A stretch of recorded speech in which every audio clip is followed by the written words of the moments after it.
अमरी वहलुल उक़्दतम मिन लिसानी यफ़क़हू क़ौली। अज़ीज़ भाइयों, अस्सलामु अलैकुम वरहमतुल्लाहि वबरकातुहू। जैसे कि बताया गया कि हालिया दिनों में हम देख चुके हैं कि यहाँ पे जो मौजूदा पाकिस्तान की सूरत हाल है सैलाब के हवाले से, जिसमें न्यूज़ में हम सब कितनी तबाहकारियाँ हुई हैं इस सैलाब के नतीजे के अंदर, वो हम जो है वो देखते रहे हैं। अगर आपके सामने थोड़ा सा स्टैट अगर सामने रखना चाहूँ कि क्या हुआ है, एक्चुअली क्या हुआ है, तो तकरीबन पाकिस्तान जो है वो तकरीबन 60% जो है वो पाकिस्तान का 30वां हिस्सा जो है वो थर्ड पोर्शन जो है वो अब जो है पानी के अंदर डूबा हुआ है। इसी तरह तकरीबन 1100 लोग अपनी जान से हाथ धो बैठे हैं। इसी तरह NDA में जो नेशनल डिज़ास्टर मैनेजमेंट अथॉरिटी है, इस अथॉरिटी के मुताबिक तकरीबन 1600 जो अफराद हैं वो जो है क्या कहते हैं सीरियसली इंजर्ड हैं। तकरीबन 7.5 लाख वो जानवर जो कि लाइफ स्टॉक्स होते हैं, यानी खाने के लिए जो गायें हैं, बकरियां वगैरह हैं, 7.5 लाख जो है वो जानवर जो है वो हलाक हो चुके हैं। तकरीबन 3450 या अगर प्रिसाइज बोलूँ 3451 किलोमीटर की जो रोड थी वो अब सफ़ाई हस्ती से मिट चुकी है। तकरीबन 149 ब्रिजेस जो हैं वो ख़त्म हो चुके हैं। इसी तरीके से 170 दुकानें, तकरीबन 9.5 लाख घर जो कि इस हालत के अंदर हैं कि अब या तो गिर गए हैं या गिरने वाले हैं। इसी तरह एक जानने वाले हैं जो एक गांव में होते हैं पीरीडन में, वो कह रहे थे कि गांव के अंदर जिरगा हो रहा था। उस जिरगे के अंदर ये डिस्कशन की जा रही है कि कौन से गांव को डुबो दिया जाए और कौन से गांव को छोड़ दिया जाए, यानी इस लेवल की बारिशें। इसी तरह मिफ्ता इस्माइल साहब जो हमारे फाइनेंस मिनिस्टर हैं, उन्होंने अभी प्रेस कॉन्फ्रेंस में बताया तकरीबन $10 बिलियन जो है वो इस सैलाब की तबाहकारियों की वजह से नुकसान हुआ है। और इन जनरल अगर अपनी बात को इस स्टैट्स को ख़त्म करूँ तो तकरीबन 33 मिलियन लोग जो हैं इस सैलाब के मसले से जो है अफेक्ट हुए हैं डायरेक्टली। जहाँ हमें दिखता है कि उम्मत की ये हालात हैं पाकिस्तानियों की, चाहे वो इस तरीके से डूबे हुए हैं कि घर ख़त्म हो गए। इस तरह की वीडियोज़ आ रही हैं कि एक वीडियो मैंने देखी जिसमें वो वीडियो आ रही थी कि दो जवान भाई, उनको निकाल लिया गया, वो दोबारा सैलाब में कूद गए। उनसे पूछा गया कि तुम बेवकूफ़ हो कि दोबारा सैलाब में कूदे, तो वो कहने लगे कि हमारे घर में जो हमारा संदूक था उसमें हमारी बहनों का दहेज था, इसलिए हमें उसको बचाने के लिए दोबारा चले गए। तो एक संदूक तो खैर निकाल लिया गया, दूसरा संदूक खैर बह गया। यानी ऐसी गुर्बत के अंदर जहाँ पे हम जिस माशरे के अंदर ज़िंदा हैं, वहाँ पे इस तरह की आफत का आना सही है, ये अपने अंदर एक और जो है एक ना वो यानी इंसान ख़त्म हो जाएगा इसमें कि एक तो वैसी गुर्बत थी, और जब रहा सहा जो हमारे जानवर थे, जो घर थे, जो जमा पूंजी थी, वो भी आज ख़त्म हो चुकी है। ये 2010 के अंदर जो सैलाब आया उससे कम दर्जे का नहीं है, यानी उससे ज़ाहिर सी बात उससे थोड़ा सा कम दर्जे का बहरहाल है, लेकिन तबाहकारियाँ हम देख सकते हैं कि वो हर जगह हुई हैं। एक तरफ तो उम्मत की या लोगों की, पाकिस्तान के लोगों की ये हालत है, और दूसरी तरफ हमारे हुक्मरान क्या कर रहे हैं, तो उनकी भी कुछ देख लेते हैं कि उनकी न्यूज़ किस तरह से आ रही हैं। तो एक चैनल के ऊपर जब सैलाब के ऊपर एक PTI मिनिस्टर से पूछा गया कि आप लोग जो हैं वो झेलम का जलसा कर रहे हैं, उसको ज़रा मौखर कर दें, ये जो हालात है पाकिस्तान के, सही है। तो उन्होंने ये जवाब दिया कि सैलाब तो आते रहते हैं। इसी तरीके से हमें दिखता है कि कतर, यानी हमारी जो हिफाजत के जो मामलात हैं पाकिस्तान के, या इवन कराची में जो हम महसूस करते हैं कि घर से बाहर रात के अंदर जो है मोबाइल लेके बाहर खड़े नहीं हो सकते, सही है, ये सिक्योरिटी के मामलात हैं, और हम फीफा की सिक्योरिटी कतर में फ़राहम कर रहे हैं। इसी तरह हमारे जो रूलर्स यानी जो हुक्मरान हैं वो कह रहे हैं कि KPK के अंदर जो है वो सही मामलात नहीं थे, वो कह रहे थे बलूचिस्तान के अंदर सही मामलात नहीं थे, वो कह रहे हैं सिंध में सही मामलात नहीं थे। एक दूसरे के ऊपर ब्लेम गेम चल रहे हैं।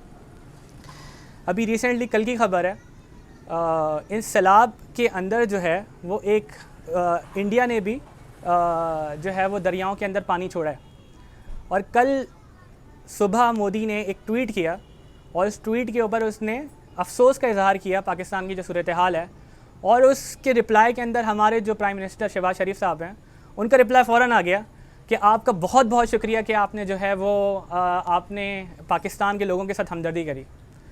तो एक तरफ तो हमारे लोगों के ये मामलात हैं, और दूसरी तरफ हमें उन हुक्मरानों का एक यानी एक इनकी सीरियसनेस दिखती है कि किस तरीके से इस मामले को वो हल करना चाहते हैं। या तो ब्लेम गेम चल रहे हैं या फिर जो है वो इंडिया को, सही है, और वो भी मोदी जैसे शख्स को मुबारकबाद दी जा रही है कि उसने हमसे हमदर्दी का जो है वो हमसे हमदर्दी किया। तो जहाँ हमें दिख रहा है कि इसी उम्मत के जो हुक्मरान हैं उनकी ये हालत है, हमें इसमें खैर भी दिखती है, और वो खैर है लोगों की। तो लोग अपने तई जितना हो सकता है वो काम कर रहे हैं। यानी मैं अगर अपने इलाके की बात करूं तो मस्जिद के अंदर कुछ बूढ़े और ज़ईफ़ लोग नमाज़ पढ़ने आते हैं, तो उनमें से एक ज़ईफ़ एक अंकल है, उनसे बातचीत है, तो उनको मैंने देखा कि वो जो है वो घर घर जाके जो है वो सलात ज़दगान के लिए पुराने कपड़े इकट्ठे कर रहे हैं ज़ोहर के वक्त के अंदर। तो वो मेरे घर पे भी आया तो मुझे पता लगा अच्छा ये जो है वो सलात ज़दगान के लिए कपड़े जमा कर रहे हैं, सही है। और फिर बाकायदा खुद ही जो है वो ख़ुद टेबल लेकर आए ताकि लोग उसमें सामान रख सकें। यानी पूरा एहतमाम, और ये सिर्फ मेरे इलाके की बात नहीं है, ये चीज़ आपको तकरीबन हर इलाके में दिख रही है। तो चाहे नौजवान हो तो बहुत सारे दोस्त फेसबुक पे ऐसा लग रहा है कि हर कोई जो है वो वहाँ पे जो जा सकता है वो जा रहा है, और जो नहीं जा सकता वो अपने हल्का अहबाब में अपने सर्किल के अंदर वो पैसे इकट्ठा कर रहा है ताकि उसके रिलीफ़ के लिए जो है वो पैसे या फिर इंतज़ाम किया जा सके। तो उम्मत के अंदर जहाँ पे ये बात आ रही होती है कि यार ये तो उम्मत फारिग है, ये उम्मत तो कुछ भी नहीं करती, इस उम्मत के अंदर ये मसले वो मसले, तो जब इस तरह के मामला आते हैं तो हमें दिखता है कि उम्मत अपना किस तरीके से जो है वो दिल बाहर लगा के रख देती है। एक ही सड़क के ऊपर आपको दर्जनों कैंप्स दिख रहे हैं, चाहे वो किसी वेलफेयर ऑर्गेनाइजेशंस के हों, चाहे वो एक यानी प्राइवेट वेलफेयर ऑर्गेनाइजेशंस के हों। हर तरीके से आपको लग रहा है कि एक ही रोड के ऊपर 10-12 कैंप्स लगे हुए हैं, लोग जो हैं, और वो कैंप्स खाली नहीं हैं, भरे हुए हैं वो। इसी तरह भी कुछ खबर आई थी सराब गोड के ऊपर जो है वो ट्रैफिक जैम हो गया था, क्योंकि वो इतने जो ट्रक्स जा रहे थे जिसके अंदर गल्ला जो है वो उगा हुआ था, या गल्ला जो है उसके अंदर रखा हुआ था। तो आपको ये सिर्फ कराची के मामलात नहीं, यही लाहौर के मामलात, यही इस्लामाबाद के मामलात, जहाँ जहाँ लोग कर सकते थे उन्होंने अपने भाइयों और बहनों के लिए उस मदद का इंतज़ाम किया। लेकिन अफसोस की बात यह है कि आया कि ये जो मामला है, और ये यानी एक उसी दोस्त से जैसे कि बात हुई तो वो यही बता रहा है कि असल में जो ये सैलाब आया है, ये सैलाब ऐसा नहीं है कि दरिया के अंदर कुछ तुगयानी पैदा हो गई और दरिया जो है वो फ़्लो कर गया। ये तो बारिशों की वजह से सैलाब आया है, और तकरीबन 60 से 70% जो सैलाब आया है वो मिस मैनेजमेंट की वजह से आया है। तो मिसाल के तौर पे अगर मैं आपके सामने ये बात रखूँ कि तौसा का जो इलाका था, जो कि जिसका चेक पोस्ट 204 से लेके अगर आप जो है वो राजनपुर तक के इलाके को देखें, ये इलाका जो है वो इफ़ेक्ट हुआ है। इसमें तकरीबन 1000-1500 गाँव हैं। असल में होना क्या चाहिए था और हुआ क्या? होना तो ये चाहिए था कि हुकूमत जो है वो निकलती, हुकूमत के पास सारा डेटा मौजूद था, चाहे वो क्या कहते हैं जो सेंसस होते हैं, जो मरदमशुमारी होती है, उससे वो डेटा निकाल सकती थी। इन तमाम गाँव के अंदर बिजली मौजूद थी, तो हर घर के अंदर बिजली का बिल जाता था, उससे एड्रेस निकल सकता था। सही है, हमें दिखता अभी रिसेंटली एक ख़बर भी आई थी कि वो जो सैलाब ज़दगान है वो अपने बिजली का बिल दिखा रहे हैं, और घर तबाह हो चुका है और वो बिजली का बिल दिखा रहे हैं कि भाई हमारे पास बिजली का बिल पहुंच गया है। रिलीफ़ तो नहीं पहुंची लेकिन बिजली का बिल पहुंच गया। तो यानी कहने का मकसद ये है कि हमें ये भी दिखता है कि इस पूरे सिनेरियो में, इस पूरे जो है वो इलाके के अंदर हुकूमत ये कर सकती थी कि जो है वो डेटा निकाल सकती थी, जो एड्रेसेस थे वो निकाल सकती थी। इसी तरह हम यानी एक और ख़बर बड़ी न्यूज़ पर चली, और वो न्यूज़ ये थी कि आपने शायद देखा भी हो, और वो ये था कि एक पोलियो एहलकार है जो कि यहाँ तक के डूबा हुआ है, और पोलियो किट ऊपर उठाया हुआ और उसकी तस्वीर काफ़ी वायरल हुई। सही है, जो कि फिर बताया गया पोलियो वैक्सीन कहाँ से पहुँची। तो पोलियो वैक्सीनेशन भी जो हमें दिखता है, इसके जो एड्रेसेस पोलियो वालों के पास होते हैं, यानी किस घर में कितने बच्चे पैदा हुए, कितने बच्चे रहते हैं, हर पता होता है उनके पास। वो डेटा भी मौजूद था जो हुकूमत के एक्सेस में था, और उसका इस्तेमाल करते हुए जो इफ़ेक्टिव हैं, सही है, जो सैलाब से मुतासर हुए हैं लोग, उन तक वो चीज़ पहुँच सकती थी। लेकिन हमें दिखता है कि यहाँ पर भी जो है वो हुकूमत कुछ नहीं करी, हुकूमत ने कुछ नहीं किया। इसी तरह अगर आप कुछ वेबसाइट्स पे जाएं और सैटेलाइट इमेजेस का मुआयना करें कि किस तरीके से इफ़ेक्ट किया है इस पानी ने, तो पूरे गांव जो सैटेलाइट पहले दिखा रहा था एक हरियाली है, कुछ घर बने हुए हैं, पूरे गांव अब ज़ेर आब आ चुके हैं। सैटेलाइट की मदद इस्तेमाल करके हुकूमत ये कर सकती थी कि वो ये जान पाती कि असल में कौन सा एरिया इस पूरे राजनपुर तक के जो चेक पोस्ट नंबर 204 है, इस पूरे और इसके अंदर कौन सा ऐसा एरिया है जहाँ पे सबसे ज़्यादा तबाहकारियाँ हुई हैं। सैटेलाइट इमेजेस मिल सकती थी हुकूमत को, लेकिन हमें दिखता है कि ऐसा भी ना किया गया। फिर तकरीबन 300 हेलीकॉप्टर्स जो हैं वो हुकूमत के पास हैं, जो कि रियासती मशीनरी जिसके अंदर इसका इस्तेमाल होता है, उसको भी हमें दिखता है कि बहुत बाद के अंदर जो है वो 1-2 हेलीकॉप्टर्स बिल्कुल उड़ाए गए, लेकिन शुरुआत के अंदर इस तरह का मामला भी हमें नहीं दिखता। और इसी तरह जो लोग इफ़ेक्ट हुए, अब जाहिर सी बात है घर तो ख़त्म हो गए, गवर्नमेंट स्कूल का डेटा निकाल सकती थी हुकूमत कि ताकि वो उनका जगह बनाया जाए उनको, क्योंकि छत तो बहरहाल मिल जाती गवर्नमेंट स्कूल में और वहाँ पे लोगों को ठहराया जाता, लेकिन हमें दिखता है कि ऐसा भी नहीं हुआ। और ये सारी बातें मैं आपके सामने रख क्यों रहा हूँ कि ये होना क्यों चाहिए था। अगर हुकूमत इस तरीके से सोचती, सही है, तो बहुत सारे ऐसे प्रैक्टिकल मेजर्स ले सकती थी जिससे जो है वो मामला हल हो सकते थे। और ये तो वो है ना कि पोस्ट सैलाब की मैं सारी मामला बता रहा हूँ, इससे पहले की भी अगर आप उठाएं, क्या कहते हैं, जो मेट डिपार्टमेंट है जो कि बताता है कि कितनी बारिशें होंगी, कितने हीट स्ट्रोक्स आएंगे, सही है, ग्लोबल वार्मिंग की वजह से जो है, क्लाइमेट चेंज की वजह से आपने महसूस किया होगा कि ज़्यादा हीट स्ट्रोक, ज़्यादा गर्मियाँ पड़ रही हैं। ज़्यादा गर्मियों पड़ने की वजह से समंदर ज़्यादा मॉइस्चर पैदा करता है और जिसकी वजह से ज़्यादा भारी बादल बनते हैं और जिसकी वजह से ज़्यादा बारिशें हो रही हैं। सही, ये सारे मामला मेट डिपार्टमेंट जो है वो उसने बता चुका था NDMA को भी, नेशनल डिज़ास्टर मैनेजमेंट अथॉरिटी को भी, और PDMA को यानी प्रोविंशियल डिज़ास्टर मैनेजमेंट अथॉरिटी को भी। यानी एक सूबे की हुकूमत में भी एक डिज़ास्टर मैनेजमेंट अथॉरिटी है और एक नेशनल वफाक के लेवल पर भी है, और ये ख़बर पहुंच चुकी थी कितनी बारिशें होंगी। लेकिन उसके बाद हमें दिखता है कि जब NDMA PDMA को बोल रही है, सही है, कि भाई, यानी प्रोविंशियल जो इदारा है वो वफाक को कह रहा है कि भाई हमें सपोर्ट दो, हमें मैन पावर दो, सही है, तो वो कह रहे हैं डिले उसके अंदर आया, नंबर 1। दूसरा, जब वो कह रहे हैं हमें फ़ंड दो, तो NDMA कह रहा है, नेशनल डिज़ास्टर मैनेजमेंट अथॉरिटी, कि भाई हम तो दे चुके हैं, और PDMA ये चीख रहा है कि हमें तो फ़ंड ही नहीं मिले। तो फ़ंड असल में गए कहाँ पे? एक तो ये मसला हुआ। इसी तरह अगर मैं और बात करूँ इसी निज़ाम की, जिसके अंदर ब्लेम गेम आपको दिख रहा है कि जो चल रहा है, तो जो KPK का मिनिस्टर है वो ये बात कर रहा है कि सिंध में भी तबाहकारियाँ हुई हैं, तो KPK में थोड़ी कम तबाहकारी हुई, तो उसको अपने ऊपर ऐसा बैच ले रहे हैं कि भाई हमने तो बड़ा मैनेजमेंट अच्छी की हुई थी कि इसमें तबाहकारियाँ कम हुई। तो ये ब्लेम गेम भी चल रहे होता है। इसी तरह अगर बस मैं ये क्यों ये डिस्कस किया, इसकी वजह ये है कि डेमोक्रेटिक सेटअप के अंदर ये सिस्टम डिज़ाइन ही नहीं हुआ कि मसलों का हल किया जाए।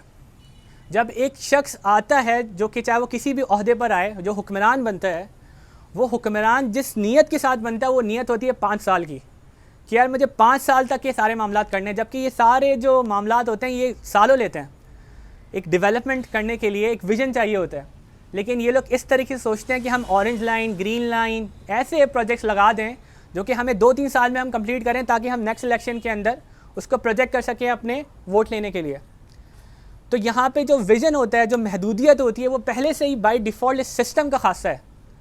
इसी तरीके से हमें दिखता है कि इसके अंदर जो डिवीज़न ऑफ पावर्स है, कि शहरी हुकूमत अलग है, सूबाई हुकूमत अलग है, वफाक अलग है। वफाक ब्लेम कर रही होती है, सूबे को सूबा ब्लेम कर रहा होता है, शहर को शहर ब्लेम कर रहा होता है, सूबे को सूबा ब्लेम कर रहा होता है वफाक को, और इसी के बीच के अंदर करप्शन हो जाती है और पैसा जो शायद मिला भी होता है वो ज़ाया हो जाता है। तो डिवीज़न ऑफ पावर्स की वजह से कोई रिस्पॉन्सिबल ही नहीं ठहरता। तो अगर आज NDMA को, आज किसको रिस्पॉन्सिबल ठहराएं? NDMA को, PDMA को, मेट डिपार्टमेंट को, या हुकूमत को? हर कोई कह रहा है कि भाई हमें तो पता ही नहीं है। तो रिस्पॉन्सिबल इस निज़ाम में कोई नहीं है। और ये ऐसा नहीं है कि कोई करप्शन है, ये सिस्टमैटिक डिज़ाइन ही ऐसा है इस निज़ाम का कि उसके अंदर जो है वो डिवीज़न ऑफ पावर को रखा गया है, और इस वजह से रिस्पॉन्सिबल ही बंदा नहीं ठहरता कि भाई किसका गिरबान पकड़ें, कौन है ज़िम्मेदार। तो जब जिम्मेदारी नहीं है तो फिर काम भी नहीं होता। इसी तरीके से अगर मैं और इसको थोड़ा सा और एक्सटेंड करूं कि इसमें कोई शक नहीं है कि उम्मत के अंदर खैर है, और इसी उम्मत की खैर की वजह से हमें दिखता है कि बहुत सारी वेलफेयर ऑर्गेनाइजेशंस भी लोगों से चंदे की अपील करती हैं, और बहुत सारी ऐसी ऑर्गेनाइजेशंस हैं जो कि बहुत ज़बरदस्त तरीके से काम कर रही हैं, लेकिन उनके पास लिमिटेशन है। कैसे लिमिटेशन है? जैसे कि मैंने बात की कि हुकूमत के पास वो डेटा मौजूद था जो सेंसस मरदमशुमारी का था। अब मुझे बताएं कि कौन सी ऐसी वेलफेयर ऑर्गेनाइजेशन है जो कि उसके पास डेटा का एक्सेस हो? कोई भी नहीं है। सैटेलाइट से आप इमेजेस देख सकते थे कि कौन सा इलाका ज़्यादा इफेक्ट हुआ है। सैटेलाइट से कौन सी एनजीओ ऐसी है, कौन सी वेलफेयर ऑर्गेनाइजेशन ऐसी है जिसके पास जो है ये एक्सेस हो कि वो उस तरीके का डेटा ले सके जहाँ से पता लग सके। कौन से यानी पोलियो मुहिम के पास जो एड्रेसेस होते हैं, बिजली के जो बिल जाने के इलेक्ट्रिक के पास, या इस तरह की जो डिपार्टमेंट्स हैं या फिर जो ऑर्गेनाइजेशन है उनके पास जो डेटा है उसके पास एक्सेस, वो एक्सेस क्या हुकूमत को देंगी या वो किसी और वेलफेयर ऑर्गेनाइजेशन को देंगी? तो हमें दिखता है कि वो डेटा एक्सेस भी इनके पास नहीं है। फिर कितने गवर्नमेंट स्कूल्स हैं जो कि खाली करा कर वहाँ पे एक टेम्परेरी बेसिस के ऊपर जो है चीज़ें रखी जा सकती थी। अब सवाल है कि कितने ऐसे वेलफेयर ऑर्गेनाइजेशंस को पता है कि वो इस तरह के काम करें? फिर कितनी वेलफेयर ऑर्गेनाइजेशंस की जो हेड्स हैं उनकी जो है वो न्यूज़ के ऊपर उनकी क्लिपिंग चली है और वो कह रहे हैं कि भाई हम गल्ला लेके आ चुके हैं, सही है, हमारे पास माल है, लेकिन हम नहीं जा सकते तक। क्यों नहीं जा सकते तक? 3150 किलोमीटर के ऊपर जो रोड है वो ख़त्म हो चुका है, पानी पानी है। अब वो सामान ले तो आएँ, आगे पहुँचाएँ कैसे? ज़मीनी रास्ता ही कटा हुआ है। तो कौन से वेलफेयर ऑर्गेनाइजेशन के पास हेलीकॉप्टर्स और इस तरीके की हवाई जहाज़ हैं या फिर जो मामलात हैं कि वो इसको कर सकें? तो वेलफेयर ऑर्गेनाइजेशन इस निज़ाम के अंदर चाहे कितनी ही लोगों को सहूलत दे दें, कितनी ही दस्तरख्वान लगा दें, लेकिन लोगों की भूख नहीं मिटा पा रही हैं, क्योंकि उनकी एक लिमिटेशन है। इसमें बिला शक बिला शुबा वो बेहतरीन काम कर रही होंगी, वो लोगों की मदद कर रही होंगी और उससे कुछ लोग जो है बिल्कुल फ़ायदा भी उठा रहे होंगे। लेकिन इन जनरल जब बात आ रही है कि इस तरह की आफात को देखने की, तो उनके पास वो इस तरीके का बेसिक एक्सेस नहीं है जो कि हुकूमत बासानी जो है वो ले सकती थी।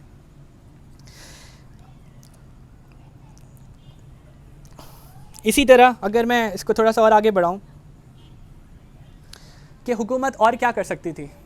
हुकूमत ने, हम जानते हैं कि अभी रिसेंटली IMF के साथ प्रोग्राम में सक्सेस मिल गई है और उसको खैर अल्लाह माफ़ करे कि किस तरीके से हमारे फाइनेंस मिनिस्टर ने ट्वीट किया, और ये ट्वीट ये किया था कि अल्लाह का शुक्र है हमें IMF के प्रोग्राम में सक्सेस मिल गई है।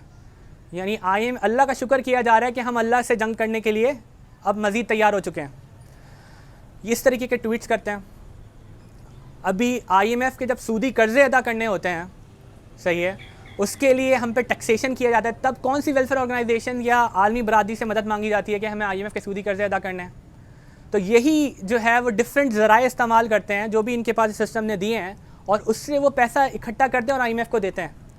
लेकिन जब सैलाब ज़दगान की बात आई, जब सैलाब में फंसे हुए लोगों की बात आई, तो आलमी इदारे पैसे दें। हमारे आर्मी चीफ़ कह रहे हैं कि मुखय्यर अफराद जो हैं वो पैसे दें, तो पैसे निकल सकते हैं। मिसाल के तौर पे अभी जो एशिया कप हो रहा है, इस एशिया कप का जो बजट है वो 15 बिलियन रुपीज़ है। 1 बिलियन के अंदर 9 ज़ीरो होते हैं, 15 अरब रुपए ये लगाए जा सकते थे। एशिया कप को वो करते, मौखर कर देते, ख़त्म कर देते और उसका बजट लगा देते क्या कहते हैं उसके ऊपर। लेकिन हमें दिखता है कि चूँकि वो सोच ही नहीं है, वो विज़न ही नहीं है, तो ये काम नहीं हुआ। पोलियो पे इतना ख़र्चा जो होता है सालों, इतने बाहर से भी पैसे आते हैं, वो पैसे लगा देते। डिफरेंट मिनिस्ट्रीज़ फंक्शन कर रही होती हैं, उनकी बजट एलोकेट कर देते। लेकिन हमें दिखता है कि ऐसा भी जो है वो नहीं हुआ।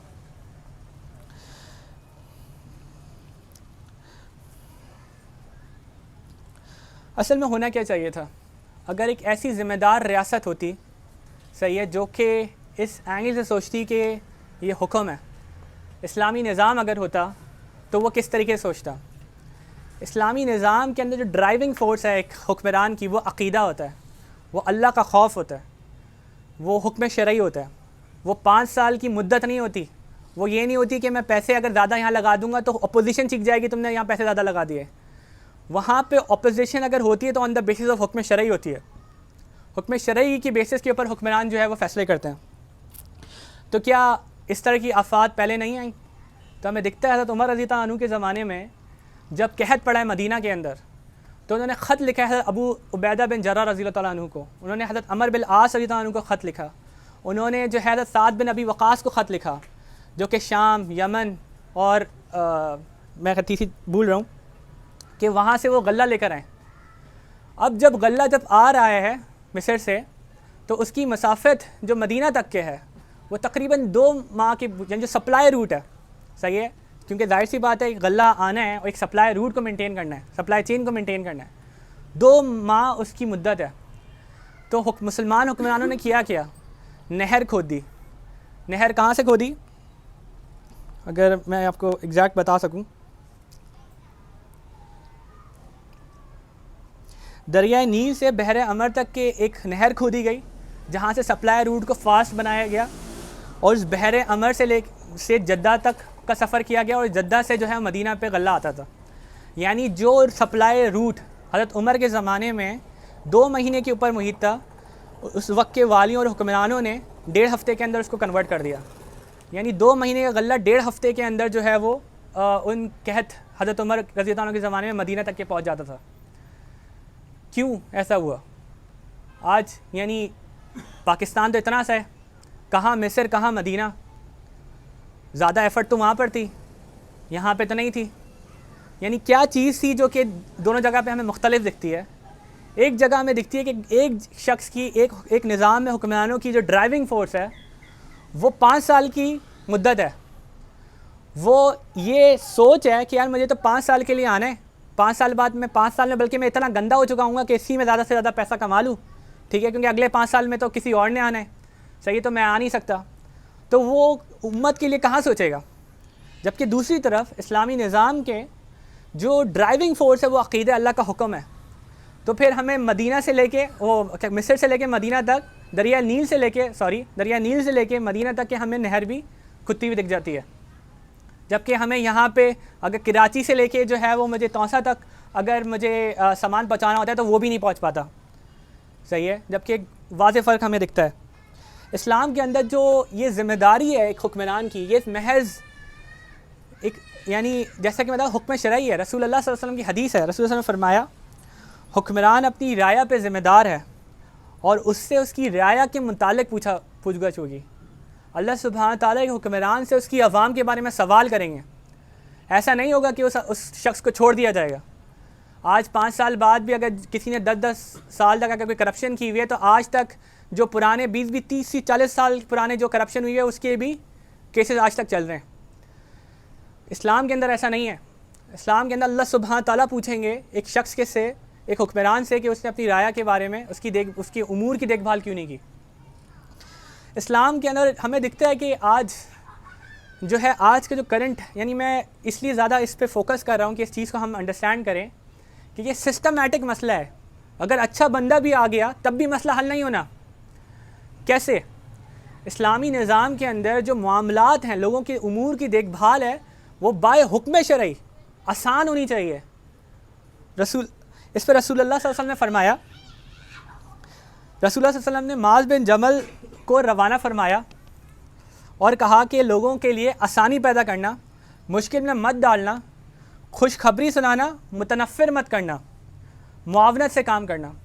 उलमा इस हदीस से इस्तदलाल करते हैं कि एक हुक्मरान के लिए ज़रूरी है कि वो जो मामलात करे लोगों के लिए वो आसान हो, वो ऐसे मुश्किल ना हो कि अगर मुझे एक छोटा सा काम भी अगर गवर्नमेंट इदारे में करवाना पड़ता है उसके लिए मुझे 5 घंटे जो है ख्वार होना पड़ता है।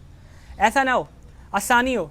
जबकि हमें दिखता है कि मामलात यानी हुकूमत तो इस तरीके से अपने हाथ पाँव छोड़ के बैठ गई, सही है, कि ये तो हम कर ही नहीं सकते। और ये महज सिर्फ पाकिस्तान का मसला नहीं है, यूएस के अंदर भी ये सिस्टम का मसला है।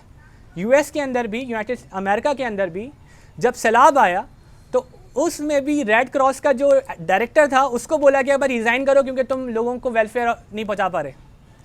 ये सिस्टम अपनी ज़िम्मेदारियां इन वेलफेयर ऑर्गेनाइजेशन और एनजीओज़ के ऊपर मुसल्लत करता है और फिर उनको पाबंद बनाता है कि तुम करो, लेकिन फिर एनजीओज़ के पास वो ज़राए, वो टूल्स ही मौजूद नहीं होते जिससे वो मामलात को हल कर सकें। तो अल्टीमेटली अवाम रुलती है। इसके बरक्स इस्लाम के अंदर ये हुक्म है कि प्रोसेसेस को जो भी मामलात हों वो आसान होंगे। नंबर 2, मामलात के अंदर तेज़ी होगी। ऐसा नहीं है कि 10 दिन हो गए, लोग क्या कहते हैं, अब सैलाब तो नहीं आ रहा, पानी बारिशें तो नहीं हो रही हैं, लेकिन जल्द के अमराज के अंदर लोग मुब्तला हो गए, पेट की बीमारियां ने जन्म ले लिया और हुकूमत अभी कुछ नहीं कर रही। ऐसा नहीं होगा कि 10 दिनों तक के मुंह देखते रहेंगे। इस्लाम के अंदर ये हुक्म है कि जो है वो मामलात को जल्द से जल्द अदा किया जाएगा। और इसकी एक वाज़ेह मिसाल हमें वो जो मैंने बात की है उमर रज़ी अल्लाह अन्हु के ज़माने में कि 2 महीने की जो सप्लाई रूट था उसको 1.5 हफ्ते के अंदर तब्दील कर दिया गया। नहर खोद दी गई ताकि उस नहर के ज़रिए कश्तियाँ जल्द से जल्द पहुँचें और उस सप्लाई रूट को पहुँचा सकें, गले को पहुँचा सकें। इब्न शोबा ने अपनी तारीख़ में इब्न जोज़फ से रिवायत किया है कि उमर रज़ी अल्लाह अन्हु ने फरमाया, इसी जल्दी की वाले मामले पर उमर रज़ी अल्लाह अन्हु का कौल है, वो फरमाते हैं, ऐ लोगों, आज का काम कल के लिए मुअख्खर मत करो। अगर तुमने ऐसा किया तो तुम पर कामों का बोझ होगा और तुम ये नहीं समझ पाओगे कि ज़ाया किए हुए कामों में से किस काम से इब्तिदा करनी है। यानी अगर जल्दी नहीं की गई मामलात के अंदर तो वो इतने बढ़ जाएंगे कि आप फिर ये बोलोगे कि एक जो लोकल इलेक्शंस के लिए कंटेस्ट कर रहे हैं, उनसे एक पॉडकास्ट के अंदर पूछा गया कि इतने सारे मसले हैं कराची के कि आप क्या करेंगे। तो उनको भी पता है कि हर मसले को हल नहीं किया जा सकता, तो फिर उन्होंने कहा कि मैं जो है वो कचरे को और सड़कों को बनाऊंगा। और ये चीज़ ऐसे ही है, कोई भी बंदा आएगा, इतने मसले खड़े हो चुके हैं कि किस मसले से हल करें, और इसी निज़ाम ने इस मसलों को डिले किया है। इस मसले बहरान बन जाते हैं इस निज़ाम के अंदर। इसी तरह इमाम शाफ़ी रहमतुल्लाह अपनी किताब के अंदर, किताब का नाम अल-उम है, उस किताब के अंदर फरमाते हैं कि अहले इल्म में से एक से ज़्यादा ने हमें ये ख़बर दी है कि जिस वक्त इराक़ से कुछ माल उमर बिन ख़त्ताब के पास आया तो बैतुल माल के ज़िम्मेदार ने आप रज़ी अल्लाह तआला अन्हु से बोला, यानी इराक़ से कुछ माल आया हज़रत उमर के पास, और तो फिर जो भी बैतुल माल का ज़िम्मेदार था उसने पूछा था उमर से कि मैं ये बैतुल माल में जमा करना चाहता हूँ, जो भी माल आया बैतुल माल में जमा कर देते हैं। तो उमर रज़ी ने फरमाया, नहीं, रब्बे काबा की कसम, यानी अल्लाह सुब्हान ताला की कसम, बैतुल माल के छत के नीचे जो कुछ भी है मैं वो सब तकसीम करूँगा। यानी ऐसा नहीं है कि माल आया और उम्मत में उस माल की अभी ज़रूरत है और आप जो है वो स्टोर करके बैठ जाएं। सही है, हज़रत उमर ने उसको फ़ौरी तौर पे तकसीम करने का हुक्म दिया। नंबर 3, इस निज़ाम में हमें दिखता है कि हुक्मरानों को जब हम देखते हैं तो मिसफिट लगते हैं कि यार ये कितने नाअहल लोग हैं, यानी इनको पता ही नहीं है कि मामला चल क्या रहा है, इतने ला ताल्लुक़ हैं ये मामले से, और फिर उस फील्ड में यानी अजीब तरीके से बयानात दे रहे होते हैं। इस्लाम के अंदर ये हुक्म है कि एक हुक्मरान जो भी जिस पोस्ट पर आएगा, सही है, वो काबिल होना चाहिए। मुस्लिम ने अबू मूसा अशरी रज़ी अल्लाह अन्हु से रिवायत किया है कि रसूलुल्लाह सल्लल्लाहु अलैहि वसल्लम ने फरमाया, अल्लाह की कसम, हम ऐसे शख्स को हुक्मरानी की ज़िम्मेदारी नहीं देंगे जो इसके लिए सवाल करे, और ना ही ऐसे शख्स को देंगे जो इसके लिए लालची हो। आज हमें इलेक्टेबल्स की डिस्कशन मिलती है, आज हमें बहस मिलती है कि यार अगर हम जो है वो मैंने फ़लाँ बंदे को नहीं लिया तो मुझे तो वोट नहीं मिलेंगे। इस्लाम में क्या बात हो रही है, जिसने हुक्मरानी के लिए लालच करी, रसूलुल्लाह कह रहे हैं कि ऐसे बंदे को वो हुक्मरानी नहीं मिल सकती।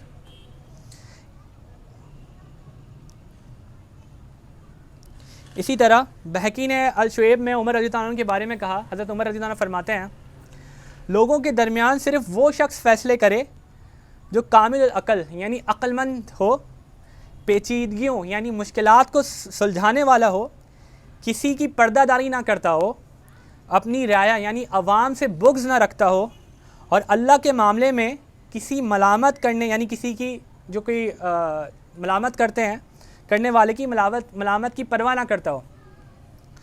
तो भाइयों, 3 चीज़ें इस्लाम के अंदर जब एक हुक्मरान आता है तो इन 3 चीज़ों का ख्याल रखता है, चीज़ों को आसान बनाता है, चीज़ों को जल्दी अदा करता है और वो काबिल होता है।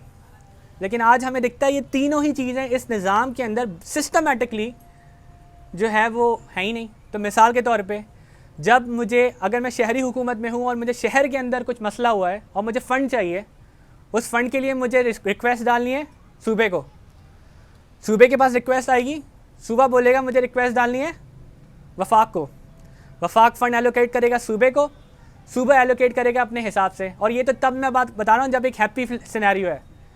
लेकिन जस्ट इमेजिन के शहर के अंदर हुकूमत किसी और की है, सूबे में किसी और की है, वफाक में किसी और की है, तो यही 5 साल इसी चीज़ में गुजर जाते हैं कि भाई हमने फ़ंड दिया, वो कह रहे हैं हमें फ़ंड नहीं मिला। वसीम अख्तर जो हमारे मेयर थे लास्ट, उनसे क्या बात हुई, वो यही कह रहे हैं कि भाई हमें फ़ंड ही नहीं मिला। वो यही चीखता रहता था।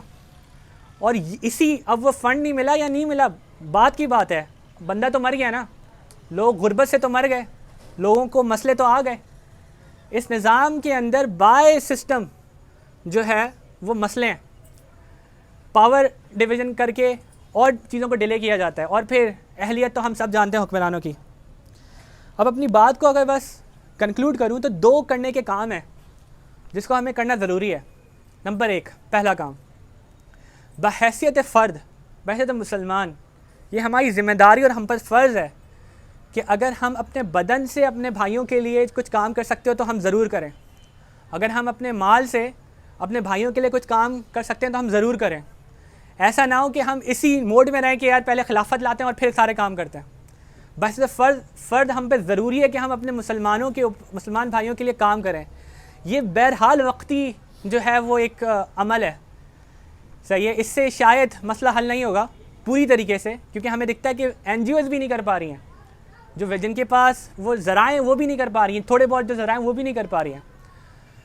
उसका जो दूसरा एक्शन है जो कि करने का है, और वो है उस निज़ाम का क़याम, इस्लामी निज़ाम का क़याम, जिसके अंदर ऐसा खलीफा, ऐसा हुक्मरान आता है जिसके ऊपर अल्लाह की तरफ से ये फ़र्ज़ है कि वो चीज़ों के अंदर जल्दी करेगा।